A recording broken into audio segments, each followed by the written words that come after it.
Greedy liked to eat. In fact, Mr. Greedy loved to eat. And the more he ate, the fatter he became. And the trouble was, the fatter he became, the more hungry he became. And the more hungry he became, the more he ate. And the more he ate, the fatter he became, and so it went on. One morning, Mr. Greedy awoke rather earlier than usual. As usual, he'd been dreaming about food, and that made him wake up feeling hungry. So Mr. Greedy got up, went downstairs, and ate the most enormous breakfast. This is what Mr. Greedy had for his breakfast. Toast, 2 slices.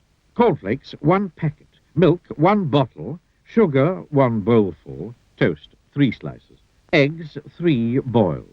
Toast, 4 slices. Butter, 1 dish. Marmalade, 1 pot. Toast, 6 slices. That was a delicious breakfast. Now, I wonder what would be nice to have for lunch. He decided, in order to work up an appetite for lunch, that he would go for a long walk. That morning, Mr. Greedy walked and walked and walked. Then he discovered a cave. That's funny, he thought. I don't remember seeing that there before. Mr. Greedy, being a curious sort of fellow, decided to explore. He entered the dark cave. Inside, he discovered some giant steps leading upwards. Very, very steep, very difficult to climb, but with much huffing and puffing, Mr. Greedy climbed up and up. At the top of the steps, Mr. Greedy came to a door. It was, without doubt, the biggest door that Mr. Greedy had ever seen, and it wasn't quite shut. So Mr. Greedy squeezed himself through the crack in the door, and there before him was an amazing sight. The biggest room in the world.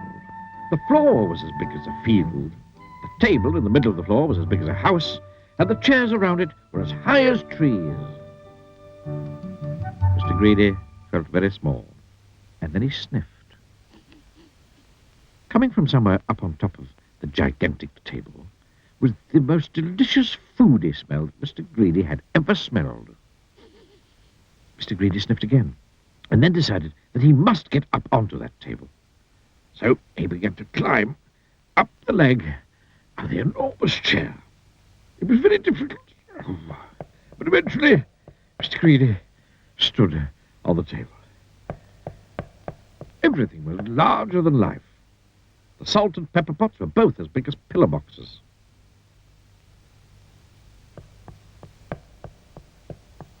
There was a bowl of fruit on the table, and Mr. Greedy tried to lift one of the oranges. And Mr. Greedy, being Mr. Greedy, took a bite out of one of the apples there.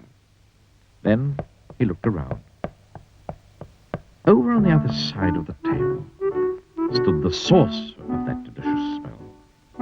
A huge, enormous, gigantic, colossal plate.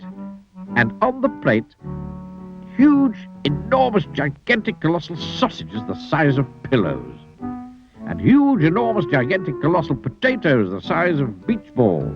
And huge, enormous, colossal peas the size of cabbages. Mr. Greedy hurried across the table towards the plate, and being Mr. Greedy, began to eat. Suddenly, a shadow fell across the plate, and Mr. Greedy found himself being picked up by a giant hand and looking into the eyes of a real live giant. And who, thundered the giant, are you? Mr. Greedy was so frightened that he could only just manage to squeak his name. Mr. Greedy, he squeaked. The giant laughed, a laugh as loud as thunder.